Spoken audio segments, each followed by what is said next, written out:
Hello everyone, welcome to our channel Education Hotspot and here in this video हम continue कर रहे हैं अपने इकोनॉमिक्स के करंट अफेयर को, जिसे हम कवर अप कर रहे थे आपकी ओनली आईएएस की करंट अफेयर की उड़ान 500 प्लस मैगजीन के साथ। तो यहाँ पे हम लोग आपके फिफ्थ हेड के टॉपिक कर रहे थे कि 1, 2, 3, 4 मैं ऑलरेडी बता चुकी हूँ आप लोगों को, एंड देन आपका 9th, 10th, 11th हेड हम ऑलरेडी कवर कर चुके हैं। और आज हम यहाँ पे अपना ये फिफ्थ हेड भी कंप्लीट कर लेंगे, जहाँ पे हमारे पास नेक्स्ट टॉपिक है reframing for reclassifying RBI framework for reclassifying FPI to FDI. अब यहाँ पे दो टर्म है FPI and FDI, foreign portfolio investment and foreign direct investment. अब वाई मतलब आपको सबसे पहले ये समझना है what are these two term. हमें सबसे पहले इन दोनों टर्म के बारे में यहाँ पे बात करनी है कि एफडीआई और एफपीआई होते क्या हैं, इनको हमें डिटेल में देखना है। देखिए, फॉरेन वर्ड दोनों में अटैच है। अगर आप देखेंगे तो there is a word foreign in both the term. Foreign मतलब बाहर का पैसा। अब ये चीज़ हमें यहाँ से क्लियर हो गई है कि बाहर से कोई आके पैसा आपके यहाँ पे इन्वेस्ट कर रहा है, ये चीज़ तो बहुत क्लियर है। बाहर से कोई आके पैसा यहाँ पे लगा रहा है तो इन्वेस्टर फॉरेन है यहाँ पे, लेकिन यहाँ पे एक वर्ड है डायरेक्ट इन्वेस्टमेंट और एक वर्ड है पोर्टफोलियो। अब ध्यान से आप समझेंगे, जब हम फॉरेन डायरेक्ट इन्वेस्टमेंट की बात करते हैं ना, तो फॉरेन डायरेक्ट इन्वेस्टमेंट में जो फॉरेन इन्वेस्टर पैसा लगाएगा वो पैसा आपकी काइंड ऑफ फिक्स्ड एसेट में लगाता है, राइट। मेजरली आपकी फिक्स्ड एसेट, जैसे कि अगर आपको कोई कंपनी को अपना इंफ्रा बढ़ाना है, मान लो मुझे एक नई बिल्डिंग यहाँ पे क्रिएट करनी है, या अपनी बिल्डिंग में एक फ्लोर एक्स्ट्रा ऐड करानी है, अपना कोई इंफ्रा नई फैक्ट्री इस्टेब्लिश करनी है, मुझे अपना इंफ्रा यानी अपनी फिजिकल एसेट्स पे वर्क करना है, तो वो चीज़ क्या कहलाती है? वो चीज़ फॉरेन डायरेक्ट इन्वेस्टमेंट कहलाती है। आप यहाँ पे मेरी फिजिकल एसेट्स पे यहाँ पे आप पैसा लगा रहे हो, और जब आप फिजिकल एसेट्स पे, इंफ्रा पे, बिल्डिंग पे पैसा लगा रहे हो तो आपको एक एप्रोप्रिएट कंट्रोल भी मिल जाता है। मैनेजमेंट में, एडमिनिस्ट्रेशन में कंट्रोल जो है, आपका जो इन्फ्लुएंस है, आपका जो कंट्रोल है, वो भी हमें यहाँ पे देखने को मिलता है, राइट। अब इसमें कंपैरेटिवली इन्वेस्टर का रिस्क भी होता है, क्योंकि आप इंफ्रा पे लगा रहे हो, चीज़ें वर्क करेंगी, देन रिजल्ट पॉजिटिव आएगा। अगर कुछ चीज़ नहीं रही तो यहाँ पर रिस्क ज़्यादा एसोसिएटेड होता है एज़ कम्पेयर टू दिस आपका एफपीआई। एफपीआई होता है आप किसी कंपनी के शेयर्स, डिबेंचर्स, मतलब जो भी ये सब सिक्योरिटीज़ होती हैं, आप उनमें पैसा लगा रहे हो, राइट। ये जो होता है, ये अमाउंट जो होता है लॉन्ग टर्म के लिए होता है। आप देख रहे हो इंफ्रास्ट तो शॉर्ट टर्म होता नहीं है, आप बिल्डिंग या कोई फैक्ट्री वगैरह लगाओगे तो वो लॉन्ग टर्म रहेगा, और ये जो होता है ये generally short to medium term हमें देखने को मिलता है। यहाँ पे आप इंडियन कंपनी के शेयर, बॉन्ड्स वगैरह ये सब चीज़ें खरीदते हो, कंट्रोल कंपैरेटिवली लिमिटेड रहता है, कंपनी के डायरेक्ट कंट्रोल नहीं आ जाएगा। इक्विटी शेयर में कुछ ओनरशिप आपको मिल जाती है, राइट, लेकिन ऐसा नहीं है कि पूरा कंट्रोल या स्टेक आपका हो जाता है, इसकी कुछ लिमिट होती है।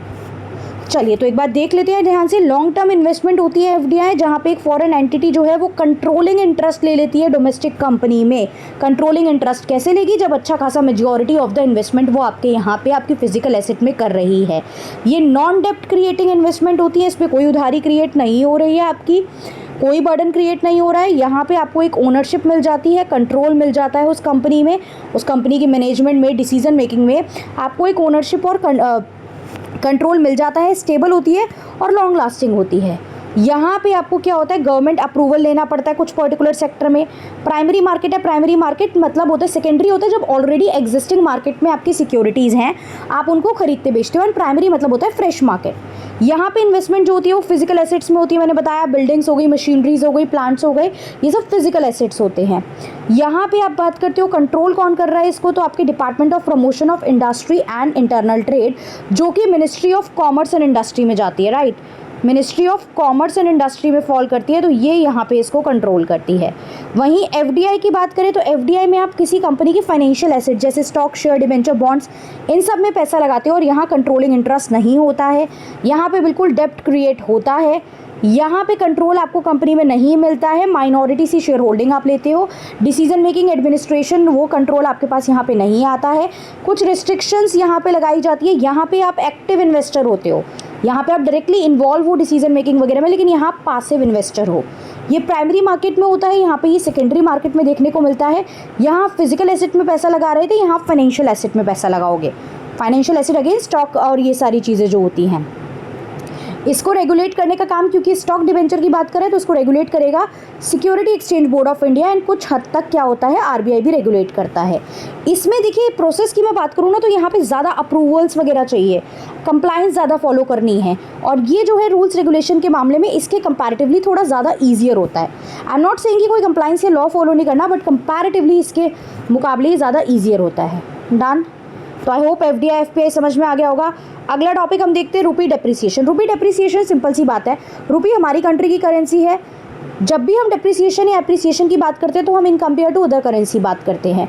अदर किसी कंट्री की करेंसी के कंपैरिजन में हमारा रूपी डेप्रिशिएट हो रहा है, इसका मतलब उसकी वैल्यू कम हो रही है।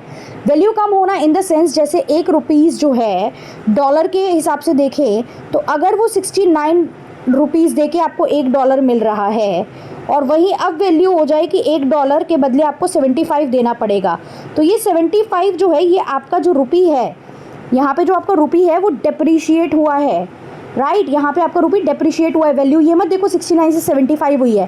पहले मुझे $1 69 रुपीज़ दे के मिल जाता था, अब मुझे $1 75 रुपीज़ दे के मिल रहा है। तो डॉलर मेरे रुपये के कंपैरिजन में कॉस्टलियर हो गया है, डॉलर की वैल्यू बढ़ गई है और मेरे रुपीज़ की वैल्यू क्या हो गई है, कम हो गई है। अब दो टर्म होते हैं, एक होता है डेप्रिसिएशन, एक होता है डिवैल्यूएशन, राइट। एक होता है डेप्रिसिएशन, एक होता है डिवैल्यूएशन। डिवैल्यूएशन एंड डेप्रिसिएशन दोनों में वैल्यू कम होती है, राइट। लेकिन देखिए डिवैल्यूएशन में जो वैल्यू कम होती है ना, तो डिवैल्यूएशन में वैल्यू कम होती है गवर्नमेंट के कुछ डिसीजन की वजह से। मतलब गवर्नमेंट इंटरफेयर करती है, गवर्नमेंट ऐसे कुछ डिसीजन लेती है जिससे आपकी जो रुपी की वैल्यू पे इम्पैक्ट आया है as compared to the foreign currency. लेकिन डेप्रिसिएशन में आपकी मार्केट फोर्सेस यानी कि demand and supply important role play करती हैं। मतलब उस पर्टिकुलर फॉरेन करेंसी की डिमांड कितनी हो रही है और सप्लाई कितनी हो रही है, उस बेसिस पे ये डिमांड एंड सप्लाई कर्व होता है। This is demand curve, this is supply curve. जहाँ पे इंटरसेक्ट करते हैं वो रेट जो होता है वो इक्विलिब्रियम फॉरेन एक्सचेंज रेट हम लोग सेट करते हैं। तो ये जो डेप्रिसिएशन होता है ये मार्केट फोर्सेस की वजह से होता है। अगर मेजर डिफरेंस देखा जाए, आपको थोड़ा सा क्लियर भी होना चाहिए। एंड डिवैल्यूएशन में गवर्नमेंट का रोल इन्वॉल्व होता है। यहाँ पे गवर्नमेंट की वजह से डेप्रिसिएशन नहीं होता, मार्केट में डिमांड एंड सप्लाई की वजह से होता है। अब बहुत डिटेल में यहाँ पे इन्होंने बातें बताई हैं, हालांकि हमारा जो है मेंस पर्सपेक्टिव से एग्जाम नहीं है, बट फिर भी हम लोग देख लेते हैं एक बार इन टर्म्स को कि एक्सचेंज रेट का मतलब क्या होता है, एक करेंसी की वैल्यू दूसरे के करेंसी के कंपैरिजन में कितनी है। एक्सचेंज रेट में चेंज आता है डिमांड एंड सप्लाई के बेसिस पे कि उस पर्टिकुलर फॉरेन करेंसी की कितनी डिमांड है और कितनी सप्लाई है, उस वजह से एक्सचेंज रेट में चेंज आता है। अगर यूएस डॉलर जो है वो इंडियन रुपीज़ के कंपैरिजन में उसकी डिमांड ज़्यादा है तो उससे हमारा रुपी जो है वो क्या होगा, वो डेप्रिशिएट होगा। अब ये एक्सचेंज रेट चेंज क्यों होता है, मतलब डिमांड एंड सप्लाई में चेंज क्यों आ रहा है। देखिए यहाँ पे एक पॉइंट है ट्रेड डेफिसिट। ट्रेड डेफिसिट हमारा अगला टॉपिक भी है, इसको मैं यहाँ पे आपको नीचे ही समझा देती हूँ। एक होता है ट्रेड बैलेंस, एक होता है ट्रेड डेफिसिट। डेफिसिट मतलब होता है कमी, डेफिसिट का मतलब क्या है, कमी। ट्रेड यहाँ पे हो रहा है तो इंटरनेशनल लेवल पे हम बात करते हैं इम्पोर्ट और एक्सपोर्ट की, इम्पोर्ट और एक्सपोर्ट की। तो एक्सपोर्ट को एक्स से डिनोट करते हैं, इम्पोर्ट को एम से डिनोट करते हैं। तो अगर हम देखेंगे तो बैलेंस ऑफ ट्रेड निकल के आता है एक्सपोर्ट माइनस इम्पोर्ट। अगर आपका एक्सपोर्ट 30 है और इम्पोर्ट, आप एक्सपोर्ट मतलब बाहर भेजना, इम्पोर्ट मतलब बाहर से मंगाना। अगर आप 30 गुड्स यूनिट के गुड एक्सपोर्ट कर रहे हो, 20 के मंगा रहे हो, तो आप पॉजिटिव में रहोगे 10। बट अगर आप फॉर एग्जांपल 30 के एक्सपोर्ट कर रहे हो और आप मंगा 50 के रहे हो, तो आप यहाँ -20 नेगेटिव में रहेंगे। तो ये जो नेगेटिव वाला केस होता है ये होता है ट्रेड डेफिसिट। आपका ट्रेड जो है वो डेफिसिट में चल रहा है, मतलब आप एक्सपोर्ट कम कर रहे हो और इम्पोर्ट ज़्यादा कर रहे हो। इम्पोर्ट ज़्यादा करना मतलब क्या शो करता है कि आप लोग सेल्फ रिलायंस नहीं हो, आप बाहर डिपेंडेंट हो, और आपके यहाँ पे एक्सपोर्ट मतलब मैन्युफैक्चरिंग एंड इंडस्ट्री उतनी अप टू द मार्क नहीं है। So this is the concept of trade deficit. जब ट्रेड डेफिसिट होगा, आपको बाहर से ज़्यादा इंपोर्ट करना पड़ता है, तो बाहर से जब चीज़ें ज़्यादा खरीदोगे तो उनको उनकी करेंसी में भी पे करोगे ना। तो आपके यहाँ पे जो फॉरेक्स रिजर्व वगैरह होता है, जो फॉरेन एक्सचेंज होता है, वो करेंसी भी कम हो जाती है। इसीलिए यहाँ पे ये पॉइंट लिखा गया था कि ट्रेड डेफिसिट की वजह से आपकी क्या हो जाती है, आपकी दूसरी करेंसी जो है उसकी वैल्यू बढ़ जाएगी और आपकी कंट्री की करेंसी की वैल्यू कम हो जाएगी, क्योंकि आप उनकी चीज़ों को ज़्यादा डिमांड कर रहे हो। आपको ज़्यादा से ज़्यादा यूएस से कोई चीज़ खरीद रहे हो तो ज़्यादा डॉलर पे करने पड़ेंगे। वहीं नेक्स्ट पॉइंट आता है इन्फ्लेशन का। इन्फ्लेशन अगर हो रही है, अगर डोमेस्टिक लेवल पे इन्फ्लेशन हो गई है, तो परचेजिंग पावर रुपी की कम हो जाएगी, महंगी हो गई है। अब पहले आप 10 रुपये दे के कोई सामान खरीद पा रहे थे, अब उसी के लिए आपको 15 रुपये दे के आपको वो सामान खरीदना है। तो उससे जो है ग्लोबल मार्केट में हमारा जो प्रोडक्ट है, जो हमारी मार्केट है, वो लेस कॉम्पिटिटिव हो जाएगी। कैपिटल आउटफ्लो, पैसा बाहर जा रहा है। फॉरेन पोर्टफोलियो इन्वेस्टर्स जो हैं अगर वो विड्रॉ कर ले अपनी इन्वेस्टमेंट को हमारे यहाँ की मार्केट से तो भी कैपिटल आउटफ्लो हो रहा है, उससे भी डिमांड ऑफ रुपी कम होगी। यूएस डॉलर की वैल्यू स्ट्रांग हो गई है, अगर यूएस डॉलर का जो इंडेक्स है वहाँ पे अगर डॉलर की स्ट्रेंथ बढ़ गई है तो भी यहाँ पे हमारा जो रुपी है उसके कंपैरिजन में वीक हो जाएगा। बहुत सारे ग्लोबल फैक्टर, जैसे कि ग्लोबली अगर क्रूड ऑयल के प्राइस बढ़ गए हैं तो आपको क्रूड ऑयल बाहर से खरीदना है तो पेमेंट उनकी करेंसी में करनी पड़ेगी, तो अगेन इससे यूएस डॉलर की वैल्यू बढ़ रही है और आपकी करेंसी की वैल्यू वीकन हो रही है। अगर ट्रेड रिस्ट्रिक्शंस है, आप टैरिफ्स वगैरह ज़्यादा लगा रहे हो, आप इस तरीके की ट्रेड पॉलिसी अडॉप्ट कर रहे हो जिस वजह से इंडियन रुपी की डिमांड जो है वो कई बार क्या हो जाएगी, कम हो जाएगी। तो all these are the reason जिस वजह से एक्सचेंज रेट पे फ़र्क पड़ता है। इंक्रीज डिक्रीज वाइस वर्सा में इंक्रीज भी हो सकती है और डिक्रीज भी हो सकती है। अब रुपी डेप्रिशिएट हो रहा है, उसका क्या क्या इम्पैक्ट पड़ेगा। रुपी के डेप्रिशिएट होने का इम्पैक्ट क्या पड़ेगा, एक्सपोर्ट कॉम्पिटिटिवनेस बढ़ेगी। अगर जो है आपका रुपी इंडियन आपकी जो रुपी की वैल्यू है अगर वो कंपैरेटिवली वीक हो गई है तो उससे इंडियन गुड्स एंड सर्विसेज जो है वो सस्ते पड़ेंगे तो उनकी डिमांड जो है ग्लोबल मार्केट में वो ज़्यादा रहेगी। फिर रेमिटेंसेस को इनकरेज करता है। अगर रुपी की वैल्यू जो है वो डेप्रिशिएट हो रही है उससे रेमिटेंसेस मतलब जो बाहर लोग रह रहे हैं वो वहाँ से अर्न करके यहाँ पे पैसे भेजेंगे। प्रमोट करेगा डोमेस्टिक सब्स्टिट्यूशन को। अब आपको इंपोर्ट महंगा पड़ रहा है उससे डोमेस्टिक प्रोडक्शन, अगर आपको इंपोर्ट महंगा पड़ रहा है, बाहर से मंगाना ज़्यादा महंगा पड़ रहा है। देखो टैरिफ क्यों बढ़ाया है, अभी रिसेंटली यूएस गवर्नमेंट टैरिफ बढ़ा रही है ना कंट्रीज़ के कितने ज़्यादा। रीज़न यही है कि अगर आपको बाहर से महंगा पड़ेगा तो आप बाहर से खरीदना थोड़ा कम करोगे और आपकी कंट्री में डोमेस्टिक प्रोडक्शन ज़्यादा होगा और आपको वो सस्ता पड़ रहा है तो आप डोमेस्टिकली उन चीज़ों को ज़्यादा खरीदोगे, राइट। अब टूरिज़्म भी बढ़ेगा, क्योंकि रुपी सस्ता हो गया तो लोगों के लिए यहाँ आके घूमना क्या है, आसान है, कम पैसों में ज़्यादा एक तरीके से आप चीज़ें घूम सकते हो क्योंकि रुपए की वैल्यू सस्ती हो चुकी है।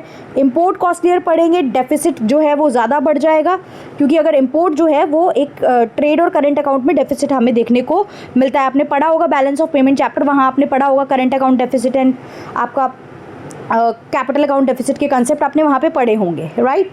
इन्फ्लेशन इस वजह से बढ़ेगी, इस वजह से आपका जो है इन्वेस्टमेंट कॉन्फिडेंस भी एक तरीके से थोड़ा बहुत कम हो जाएगा क्योंकि अब करेंसी वीक हो चुकी है तो वहाँ इन्वेस्टमेंट पे भी उस वजह से इम्पैक्ट पड़ेगा। सो ये सब खैर मेंस के पर्सपेक्टिव से इंपॉर्टेंट है, बट आपको डिवैल्यूएशन एंड डेप्रिसिएशन का कंसेप्ट पता होना चाहिए। तो that is the main point. अगर कोई स्टेटमेंट आ जाती है जिसमें लिखा होता है कि डेप्रिसिएशन जो होता है वो गवर्नमेंट के इन्वॉल्वमेंट की वजह से होता है तो आपको पता होना चाहिए नो, डेप्रिसिएशन जो होता है करेंसी का वो मार्केट फैक्टर की वजह से होता है, डिवैल्यूएशन जो होता है वो गवर्नमेंट इन्वॉल्वमेंट की वजह से होता है। ट्रेड डेफिसिट मैंने बता दिया, ट्रेड डेफिसिट जो है नेगेटिव में बीओटी है आपका। ट्रेड डेफिसिट मतलब कमी मतलब बैलेंस ऑफ ट्रेड आपका नेगेटिव में है। बैलेंस ऑफ ट्रेड होता क्या है, difference between the export and import of goods. अगर आप एक्सपोर्ट एंड इंपोर्ट का डिफरेंस निकालो गुड्स का तो that is the known as trade deficit. Done. Trade surplus में कब होता है, ट्रेड सरप्लस में तब होगा जब आप क्या कर रहे हो, एक्सपोर्ट ज़्यादा कर रहे हो और इंपोर्ट कम कर रहे हो। क्लियर। यहाँ पे कुछ डेटा ही बताया, इंडिया का ओवरऑल ट्रेड डेफिसिट जो है वो कम हो गया है। फाइनेंशियल ईयर 23 में 121.6 बिलियन डॉलर था जो अब 78.1 बिलियन डॉलर हो गया 24 में, तो ट्रेड डेफिसिट में कमी आई है, राइट। इंडिया को trade deficit, India saw rise in deficit with किस के साथ, चाइना, रशिया, हांगकांग, इन सब जगहों पे हमें 22-23 में ट्रेड डेफिसिट ज़्यादा देखने को मिला था। ट्रेड डेफिसिट मतलब हम एक्सपोर्ट ज़्यादा कर रहे थे इंपोर्ट ज़्यादा कर रहे थे यहाँ से और एक्सपोर्ट कम कर रहे थे, तभी इन कंट्रीज़ के साथ हमारा जो था वो ट्रेड डेफिसिट देखने को मिला था। क्लियर। बाकी UAE, Saudi Arabia, Russia, Indonesia के साथ जो ट्रेड गैप है वो थोड़ा हमारा नैरो हुआ है। चाइना जो है वो लार्जेस्ट ट्रेडिंग पार्टनर है हमारा। ये बेसिक फैक्ट बताए गए हैं, आपको बस मीनिंग पता होना चाहिए। ट्रेड डेफिसिट एक्चुअली में क्या होता है, बैलेंस ऑफ ट्रेड क्या होता है, ट्रेड डेफिसिट और ट्रेड सरप्लस का मतलब क्या होता है, एक्सपोर्ट ज़्यादा इंपोर्ट कम, एंड यहाँ पे इंपोर्ट ज़्यादा export come. So this is the basic meaning. तो हमने करेंसी आपका डेप्रिसिएशन डिवैल्यूएशन देख लिया, एफडीआई एफपीआई देख लिया, ट्रेड डेफिसिट ट्रेड सरप्लस का कंसेप्ट देख लिया। आई होप ये चीज़ आपको क्लियर होगी, कोई कंफ्यूजन नहीं है। इसके बाद नेक्स्ट वीडियो में हम लोग 6th हेड स्टार्ट करेंगे। 1, 2, 3, 4, 5 हम कवर कर चुके हैं और आपका 9, 10, 11 भी कवर कर चुके हैं। 6, 7, 8 ये हमारे पार्ट बचे हैं। तो नेक्स्ट क्लास में हम लोग करेंगे industries, entrepreneurship and innovation, and इसको कंप्लीट करके फिर हम लोग 7th 8 पार्ट भी कंप्लीट कर लेंगे। आई विल ट्राई कि इसको हम जल्द से जल्द कंप्लीट करें। देखते हैं कितनी हेडिंग्स यहाँ पे क्या क्या इंपॉर्टेंट टॉपिक कवर कराए गए हैं और हमारे प्रीलिम्स पर्सपेक्टिव से कितनी चीज़ें इसमें इंपॉर्टेंट है। बहुत सारी चीज़ें एक्सप्लेन की गई हैं, रीज़न दिए गए हैं, एक्सप्लेनेशन दी गई है, इम्पैक्ट दिए गए हैं, बट वो सब चीज़ें जो है ना वो मेंस के लिए ज़्यादा इंपॉर्टेंट होती है, तो उतना डिटेल में हम नहीं करेंगे, लेकिन जो प्रीलिम्स वाला पार्ट है वो सारा हम लोग डिटेल में करके इनको जल्दी से जल्दी कंप्लीट करने की कोशिश करेंगे। Okay, so that's all for this video. Thank you everyone, see you in the next video.